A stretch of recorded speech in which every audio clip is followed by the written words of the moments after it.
Hello viewers, आज के video में हम देखेंगे कक्षा 9वीं अर्धवार्षिक परीक्षा का पेपर।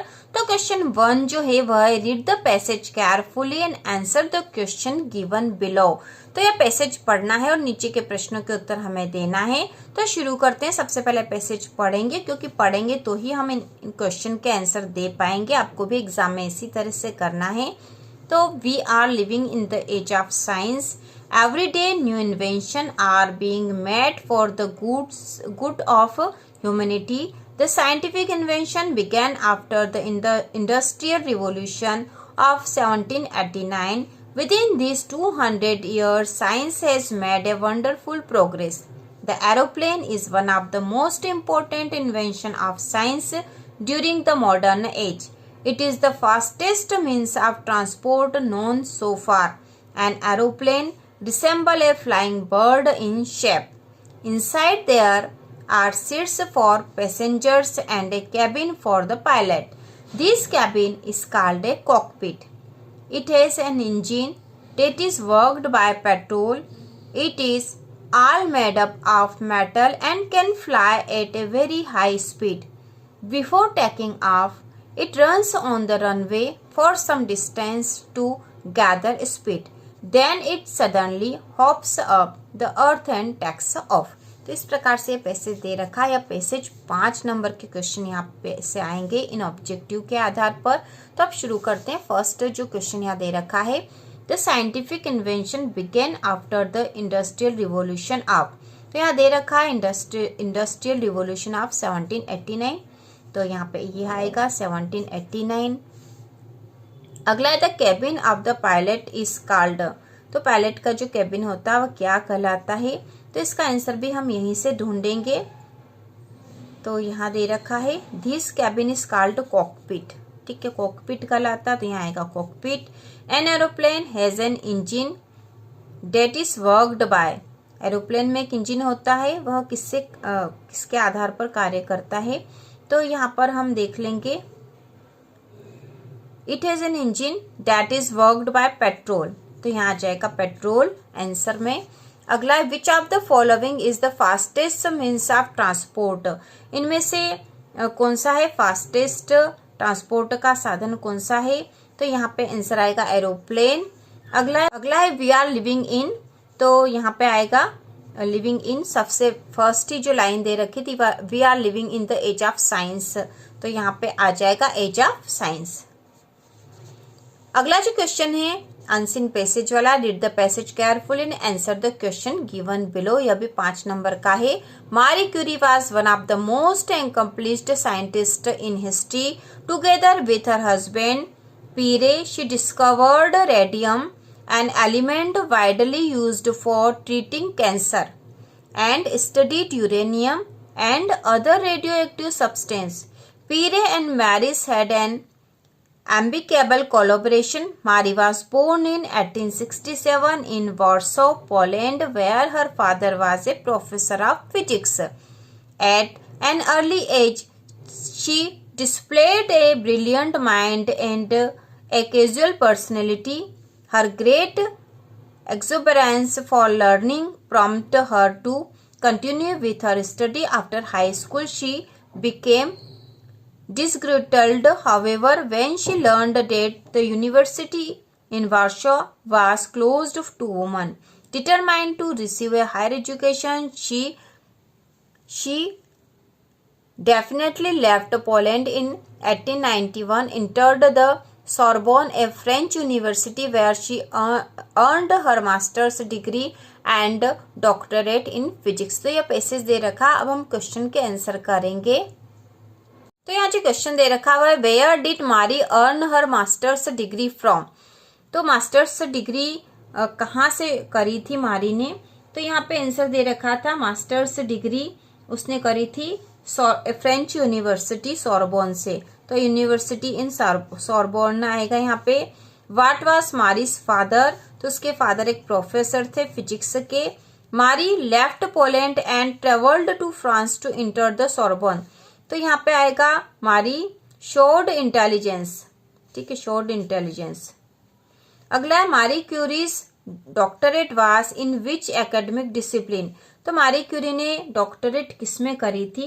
तो यहाँ पर डॉक्टरेट इन फिजिक्स, ठीक है, फिजिक्स में करा था, पैसेज में दे रखा है। इसके बाद है right the noun form of word discover. Discover का नाउन फॉर्म हो जाएगा डिस्कवरी, DIACOVERY, ठीक है। तो इस प्रकार से हम इसका नाउन फॉर्म लिख देंगे। इसके बाद सेक्शन बी है writing. Read the following passage and make notes on it and also give a suitable title to. तो यहाँ पे नोट्स बनाना है, इस पैसेज के आधार पर एक सुटेबल टाइटल भी देना है हमें, ठीक है। नोट्स बनाकर एक सुटेबल टाइटल देना है। तो यहाँ पे जो पैसेज दे रखा वह है biogas a mixture of methane, carbon dioxide, hydrogen and hydrogen sulphide, the major constituent being methane. Biogas is produced by anaerobic degeneration of animal waste, sometimes plant waste, in the presence of water. Anaerobic degradation means breakdown of organic matter by bacteria in the absence of oxygen. Biogas is a non-polluting, clean and low-cost fuel which is very useful for rural areas where a lot of animal waste and agriculture waste are available. India has the largest cattle pollution in the world and has tremendous potential for biogas production. From cattle dung alone, we can produce biogas of a magnitude of 22,500 millimeter annually. Airtight digestion, degradation of animal waste is safe as it eliminates health hazard which normally occurs in case of direct use of dung due to direct exposure to fecal pathogen and parasite. तो इस प्रकार से जो passage दे रखा आपको इसको पढ़ना है 2 या 3 बार और उसके बाद इसके नोट्स बनाएंगे। तो नोट्स इस प्रकार से होगा। इसके बाद जो अगला क्वेश्चन है, क्वेश्चन नंबर 4 जो राइटिंग सेक्शन में आने वाला वह है you are Nishi Kaurav studying in government girls higher secondary school Morena, write an application to your principal for school leaving certificate. तो स्कूल लिविंग सर्टिफिकेट के लिए एप्लीकेशन हम पहले ही लिख चुके हैं कि किस प्रकार से आपको लिखना है। स्कूल लिविंग सर्टिफिकेट या ट्रांसफर सर्टिफिकेट की एप्लीकेशन एक ही जैसी रहेगी, वहां पर ट्रांसफर सर्टिफिकेट के स्थान पर आपको स्कूल लिविंग सर्टिफिकेट लिख देना है, बाकी वैसी रहेगी। और आखिरी में आपको अपना नाम लिख देना है, नाम के स्थान पर आपको नाम यह लिखना होगा निशी कौरव, और आपके स्कूल का नाम यहाँ दे रखा है तो टू द प्रिंसिपल के बाद जो स्कूल का नाम लिखते हैं वो लिखना होगा government girls higher secondary school Morena. बाकी एप्लीकेशन वैसी की वैसी लिखनी, बहुत ही आसान है। और इसके और में है you are Aarav Parihar residing at N32 Nehru colony Dewas, write a letter to your father requesting him to send you ₹500 for purchasing some books. तो यह एप्लीकेशन इसके अथवा में हम लिख सकते हैं। इसके बाद है right an essay on any one of the following topic. तो ऐसे का वीडियो अलग से आया था चैनल पर, आपने देख ही लिया होगा। इसके बाद अगला है on the basis of the picture given below describe how we can keep our self fit and healthy. तो हम अपने आप को फिट और हेल्थी कैसे रह सकते हैं, इसको इस प्रकार से लिखेंगे। इसके बाद अगला सेक्शन सी है ग्रामर का। तो क्वेश्चन है fill in the blanks choosing the correct alternative given in the bracket. यह भी 5 नंबर का क्वेश्चन है। तो इसमें पहला है फर्स्ट जो है सन राइसेस इन द ईस्ट, तो यहाँ पे आएगा द सन, ठीक है, यहाँ पे आ जाएगा the sun rises in the east. I didn't buy mangoes, तो यहाँ आएगा एनी मैंगोस, ठीक है, any mangoes. He is engineer, तो यहाँ आएगा an, he is an engineer. We to watch the movie yesterday, तो वी वेंट टू वॉच। अगला है there is not much water in the pool, यहाँ पे मच आएगा। They have completed their work, तो इस प्रकार से यहाँ पर फिल इन द ब्लैंक्स होंगे। अगला है डू इज डायरेक्टेड, तो यह भी 5 नंबर का क्वेश्चन होगा। इसमें फर्स्ट है your pen can give me you, rearrange the jumbled word into meaningful sentence. तो मीनिंगफुल सेंटेंस बनाना है और यहाँ क्वेश्चन मार्क है, मतलब एक क्वेश्चन बनेगा। तो हम लिखेंगे can you give me your pen और आखिरी में क्वेश्चन मार्क आ जाएगा, तो इस प्रकार ये सेंटेंस बन जाएगा। अगला he worked very hard he could not pass the exam, तो यहाँ पे इसको बट से जोड़ना है। Combine the sentence using but, तो हम यहाँ पे लिखेंगे he worked very hard but he could not pass the exam. तो बट यहाँ बीच में लग जाएगा और ये यहाँ जो ही का जो है यहाँ पर एच जो है स्मॉल हो जाएगा। अगला है Ankit played hockey change into present indefinite tense. तो इसका टेंस हमें चेंज करना और इसको प्रेजेंट इंडेफिनेट टेंस में बनाना है। तो अंकित प्लेड हॉकीज, तो यहाँ पर हो जाएगा अंकित प्लेस हॉकी। ठीक है, ईडी हट जाएगा, ईडी हटा के एस लग जाएगा, तो यहाँ हो जाएगा PLAYS प्लेस, अंकित प्लेस हॉकी। इस प्रकार से सेंटेंस बन जाएगा। अगला है रोहन स्पीक्स इंग्लिश, इसको हमें नेगेटिव बनाना है, change the sentence into negative. तो ये हो जाएगा Rohan does not speak English. ठीक है, तो ये हो जाएगा Rohan does not speak English. ठीक है, इस प्रकार से बनेगा यह। इसके बाद है they walked in the dark, change the sentence into past continuous tense. तो पास्ट कंटिन्यूस में बनाना है, तो यहाँ हो जाएगा दे। ठीक है, यह इस प्रकार से बनेगा दे वेयर, ठीक है, they were walking in the dark. ठीक है, इस प्रकार से बनेगा दे वेयर WERE। ठीक है, WERE they were walking in the dark. अगला है section C literature, answer the following question. तो यहाँ पर 4 नंबर के क्वेश्चन आएंगे। Where did Tommy find the book, तो टॉमी ने बुक कहाँ फाइंड करी थी, तो इसका आंसर आएगा इन हिज हाउस। अगला है we can make friends with wind if we are, तो इफ वी आर स्ट्रॉन्ग। ठीक है, यहाँ आएगा स्ट्रॉन्ग। इसके बाद अगला है what did the grandmother give Kezia when she was sobbing, तो इसका आंसर आएगा अ क्लीन हैंकी। ठीक है, a clean hanky. Who is the author of lesson. इसके बाद अगला है what did grandmother give to Kezia when she was sobbing, तो इसका आंसर आएगा ए क्लीन हैंकी। अगला है who is the author of the lesson my childhood, इस लेसन के ऑथर कौन है, तो इसका आंसर है APJ अब्दुल कलाम। इसके बाद अगला है read the following extract and answer the question given below. ये एक्सट्रैक्ट पढ़कर हमें नीचे के प्रश्नों के उत्तर देना है, जो कि 3 नंबर का क्वेश्चन है। At the age of 2.5 Einstein still wasn't talking. When he finally did learn to speak, he uttered everything twice. Einstein did not know what to do with other children, and his playmates called him brother boring.